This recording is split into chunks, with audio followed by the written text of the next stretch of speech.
Why can we only believe this, but we can't believe this? That's what I don't understand. And I got a couple of reasons that just in my minuscule mind I was thinking. And the first one is we put God in this box because we like to keep order in our way.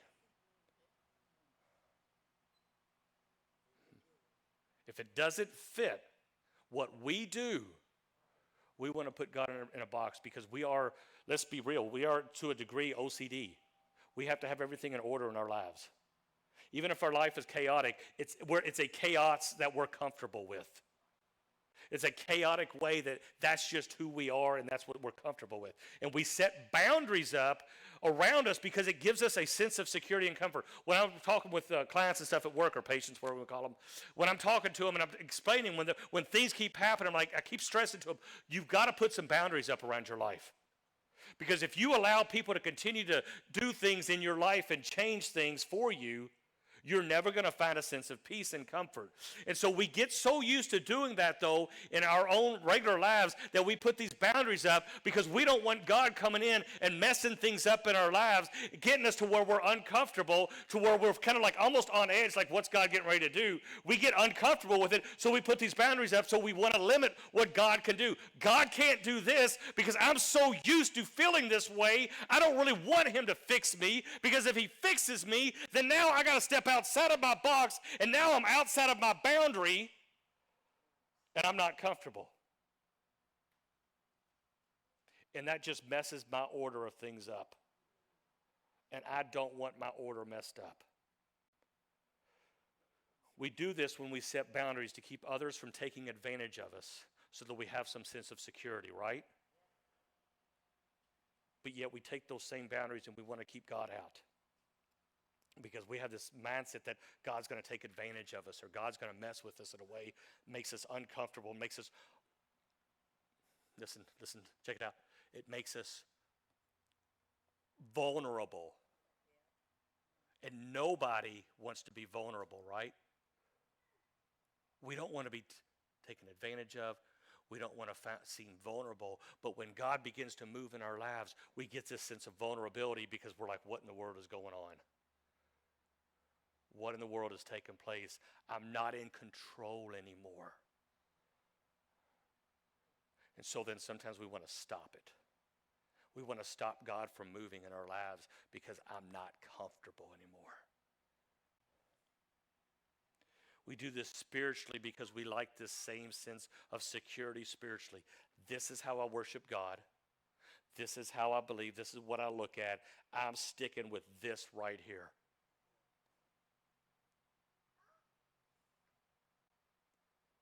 We're not comfortable with trusting in a God. You know what, this is what I believe. Y'all can sit there and tell me, well, I'm getting ready to say, y'all can tell me, no, I don't believe that, Pastor, you're wrong, and maybe I am. But this is what I feel like on the inside, and you can't tell me what I feel is wrong. That's that therapy in me coming out, therapist. We are not comfortable with trusting in a God that will shake things up and take away our security or comfort zone. Does that make sense? We're not comfortable in that because if he does, one, we might have to go back on our word or our pledge from years ago, or we might have to change this in our life, or we might have to change this. And this is just what I'm comfortable with. We're not comfortable with trusting in a God that will shake things up and take away our security or comfort zone.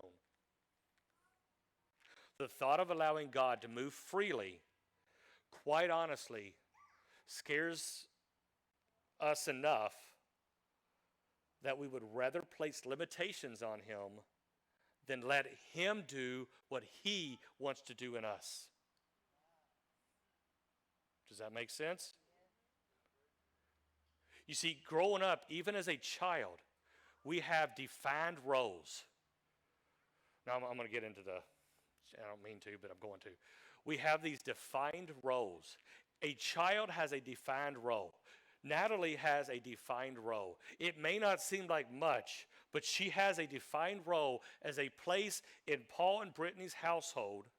She has a defined role of what's expected of her and what she's supposed to do.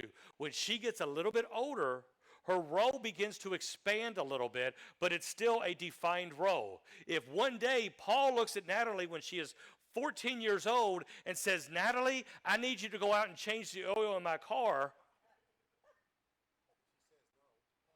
Well, first of all, Brittany's going to look at Paul and say,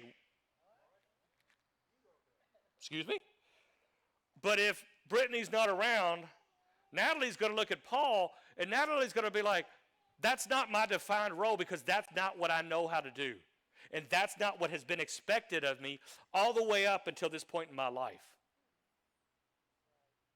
So if he decides to teach her how to change oil and she begins to change the oil, her defined role is still there. Her obligations are expanding and her expectations are expanding a little bit, but she still has a defined role and expectations that she's supposed to follow. And so we do that as a child, and then we grow into an adult, or even as a teenager in sports, you have defined roles. The center in basketball does not go out and play point guard. Well, other than for U of L and Gonzaga.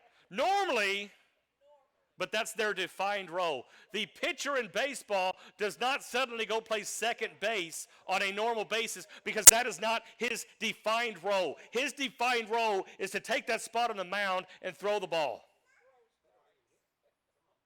And if you're for Atlanta, your defined role goes a little bit longer because you win the World Series. Parents have a defined role. And if you expect a parent to go outside of their defined role as a parent, we're going to actually miss something. What's even better, though, is grandparents have a defined role. Grandparents have this defined role, and grandparents, y'all can speak up because I'm getting ready to be there, so I'm going to go hallelujah with you. Grandparents have a defined role that's supposed to go with, I'm going to spoil my grandchildren, I'm going to use them for free labor, then I'm going to send them home and let the parents take care of them. Am I right? I'm looking at a couple people. Am I right? Grandparents have a defined role. When their defined role begins to get muddied and they have to also parent, then it gets chaotic, and all of a sudden things are not comfortable anymore. It's not saying they can't do it because they've done it, but all of a sudden things are getting turned upside down. Your grandparents' job is to do what they want to do and then send the kids home. We have defined roles. We have a defined expectation of what our life is supposed to be. And so when God comes in and changes something, we honestly have no recourse because we can't look at him and say, no.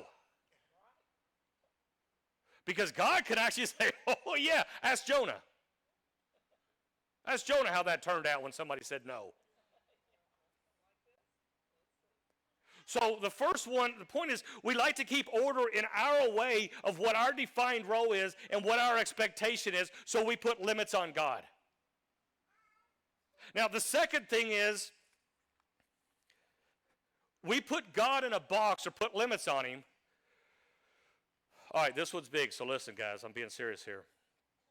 Not that the rest wasn't, but we put God in a box when our faith is disrupted due to a negative experience that involves or did involve any kind of trauma or unfulfilled expectation. Does that make sense? I'm going to read it one more time. We put God in a box because I'm going to explain this. And I'm hoping when I get done explaining all this part, you'll be like, wow. I'm hoping. We put God in a box when our faith is disrupted due to a negative experience that involves or did involve any kind of trauma or unfulfilled expectations. Oftentimes, the box has been nailed shut from having experienced religious or non-religious abuse, trauma, anything that has taken place. So we take this box.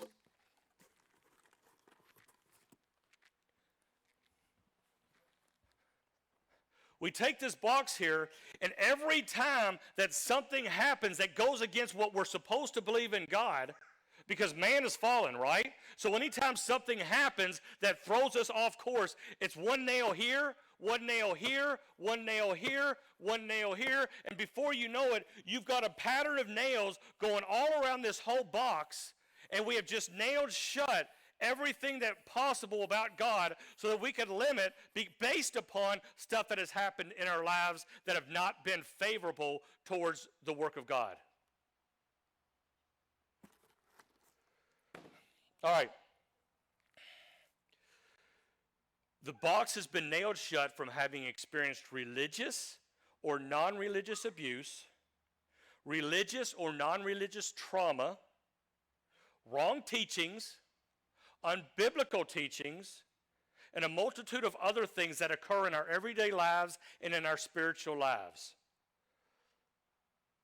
Our spiritual identity is fragile, or fragile for those who have watched the Christmas Story. Our spiritual identity is fragile, and it's often shaken by the twists and the turns of life. So let me give you a definition of spiritual identity. Spiritual identity has been defined as a persistent sense of self that addresses ultimate questions about the nature, the purpose, and the meaning of life, resulting in behaviors that are consonant with the individual's core values. In other words, our views about God, religion, faith, and spirituality become part of our identity as a person. What your views are becomes part of your identity. And if you're raised up with your views to fit this, and something happens that disrupts this, not only does it limit your view of God from going this way, it actually narrows your view of God, because if you've had trauma or something happen in your life, you begin to shut things out and say, you know what, I used to believe this about God, but if this X, Y, and Z happened because of man, then now if God didn't stop that, now I'm limiting even more what I believe God can do, because God did not stop that from taking place. Does this make sense? God did not stop that from taking place. So I was reading, and I saw this, and this is not a clinical term, but I'm using it anyway because I saw it and I just liked the way it sounded. Spiritual identity disruption. So I told you spiritual identity basically is your views about God, religion, faith, spirituality that become part of your identity. So then there's the idea of spiritual identity disruption, and it's defined as when what you believed or were taught about faith or spirituality collide with an opposing lived experience. So it's an opposing lived. You're taught God does this. You had a lived experience that did not fit into this, and now your spiritual identity is disrupted. Because I've always been taught God works right through these two lines, and I'm comfortable that way, and the more comfortable we get, sometimes the more narrow we get, because we want to cut the outer edges out, so we get more narrow with it, and when something happens outside of these two lines, our spiritual identity has been disrupted, because now we have to begin to change how we view God. Well, I believe God could stop the trauma from happening, but he didn't, so now, since it's being disrupted, I'm narrowing what I view of God. And so that's why we see a lot of people who used to be on fire for God suddenly no longer on fire for God, because their spiritual identity has been disrupted.